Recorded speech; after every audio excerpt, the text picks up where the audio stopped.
கடலலை கொஞ்சும் திருச்செந்தூரில் விஸ்வரூபமே வேலையா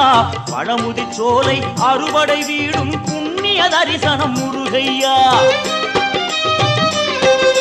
திருநீர் அணிந்து வரும் போது நெஞ்சில் நிம்மதி பிறக்குது கந்தையா